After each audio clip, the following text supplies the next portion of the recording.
Halo, jumpa lagi bersama saya. Kali ini saya mau mengajak Anda untuk berbicara tentang salah satu gelar Bunda Maria. Kita tahu bahwa orang-orang Protestan itu tidak menghormati Bunda Maria sebagaimana yang dilakukan oleh saudara-saudara dari Katolik, ya. Karena dasarnya tidak menghormati, ya, tidak menghormati Bunda Maria, maka tidak heran seringkali orang-orang Protestan mengajukan kritik terhadap berbagai ajaran uh, gereja Katolik terkait Bunda Maria, ya, misalnya dogma Maria diangkat ke surga atau dogma Maria dikandung tanpa noda, ya. Karena bagi orang Protestan Bunda Maria itu butuh ditebus, ya. Nah, ini kita bertanya, mengapa orang Protestan bersikap seperti ini? Dalam permenungan kami menemukan salah satu akar atau kuncinya itu terletak pada konsep tabut perjanjian. Ya, dapat dikatakan orang-orang Protestan sekalipun menerima Alkitab, tetapi mereka tidak memiliki konsep tabut perjanjian. Berbeda dengan orang Katolik. Gereja Katolik menghormati Maria itu sebagai tabut perjanjian. Menjadi pertanyaan, apa itu tabut perjanjian? Ya.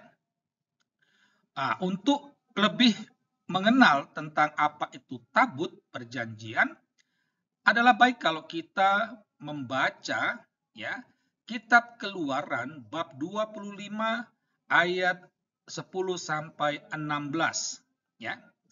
Jadi kitab ini berbicara tentang latar belakang sejarah munculnya tabut perjanjian tersebut.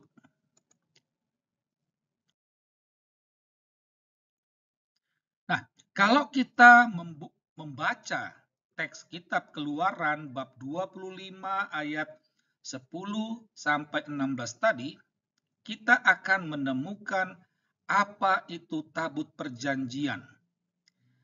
Dalam ayat ke-16, di sana tertulis, dalam tabut itu haruslah kau taruh loh hukum yang akan kuberikan kepadamu. Ini merupakan kata-kata Allah, kata-kata Yahweh kepada Musa. Ya. Nah, dari teks ini kita dapat menarik satu kesimpulan bahwa tabut perjanjian itu adalah tempat untuk loh Allah. Ya. Tempat bagi loh hukum Allah. Nah, pertanyaan lanjut adalah apa itu loh Allah? Kalau kita dapat merunut kitab sebelumnya, ya, teks sebelumnya, maka kita dapat mengetahui bahwa loh Allah itu adalah dua batu yang berisi 10 hukum Allah. Ya. Orang Israel yakin bahwa 10 hukum Allah itu langsung dari Allah, bukan dari Musa. Jadi bukan dibacakan oleh Allah baru ditulis oleh Musa, tidak. Itu langsung dari Allah sendiri, dari Yahweh sendiri. Nah, sehingga dua loh Allah itu, dua loh hukum itu merupakan representasi dari kehadiran Allah. Jadi ketika loh Allah itu ada di dalam tabut perjanjian, maka umat Israel melihat Allah hadir di dalamnya. Ya. Sehingga kalau kita membaca teks kitab suci dalam Alkitab, tampak bahwa umat Yahudi sangat menghormati tabut perjanjian itu. Ya. Tetapi bukan mereka mau menyembah tabut itu, yang mereka sembah tetaplah Yahweh.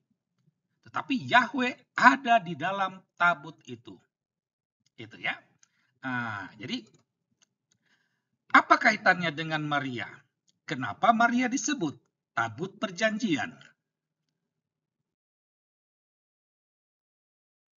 Nah, sekarang kita akan melihat Maria sebagai tabut.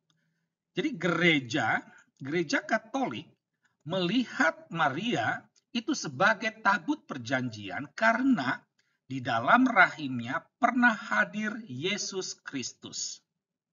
Ya. Siapa itu Yesus Kristus? Yesus Kristus itu adalah sabda Allah yang menjadi manusia. Ya.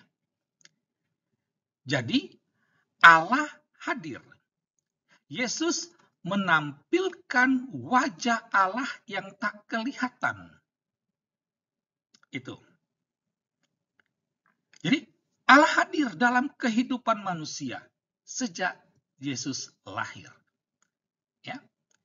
Yesus adalah hukum Allah. Ya. Kenapa Yesus disebut hukum Allah? Karena Yesus memberikan hukum utama, yaitu kasih. Di mana hukum kasih itu merangkum semua hukum dalam kitab Taurat, termasuk 10 hukum Allah. Dan Yesus adalah perwujudan wajah kasih Allah yang tak kelihatan. Nah, jadi Maria sebagai tabut perjanjian itu karena Allah pernah hadir dalam rahimnya. Ya.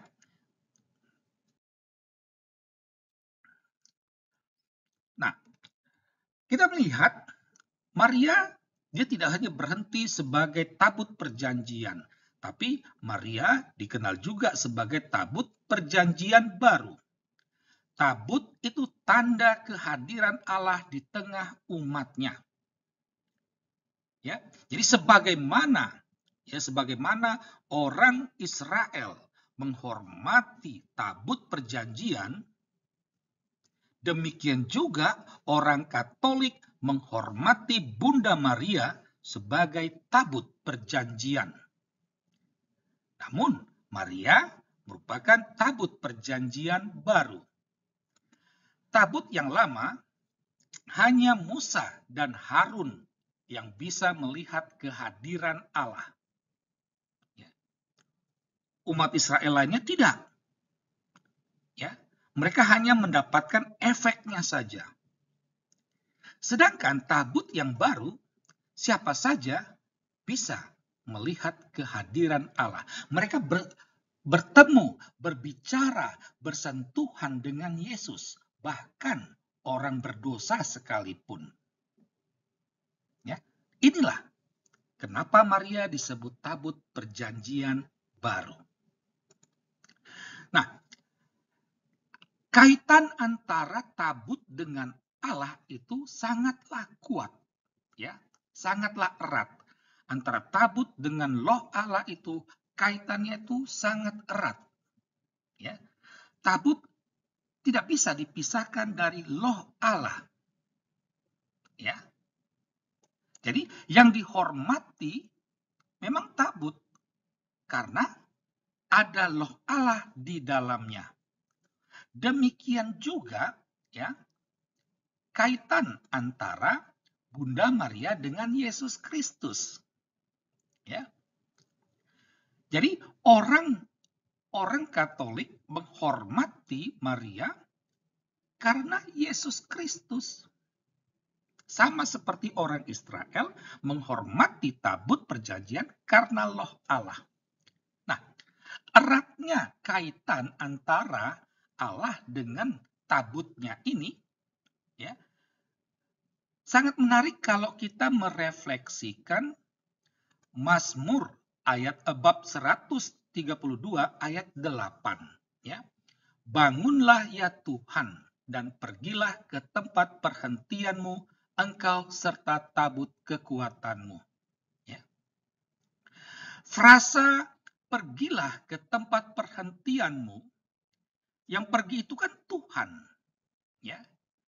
Ini padanannya itu adalah Yesus naik ke surga. Jadi perhentiannya itu adalah surga. Itu. Engkau serta tabut kekuatanmu. Jadi Yesus ketika naik ke surga dengan tabut kekuatannya. Dengan tabutnya itu yaitu Maria. Maka engkau serta tabut kekuatanmu itu padanannya Maria ada di surga juga. Nah, jadi di sini tampak jelas bahwa Maria tidak butuh diselamatkan karena sebagai tabut Maria sudah terselamatkan. Demikianlah ulasan singkat tentang gelar Maria sebagai tabut perjanjian baru. Sekian dan terima kasih.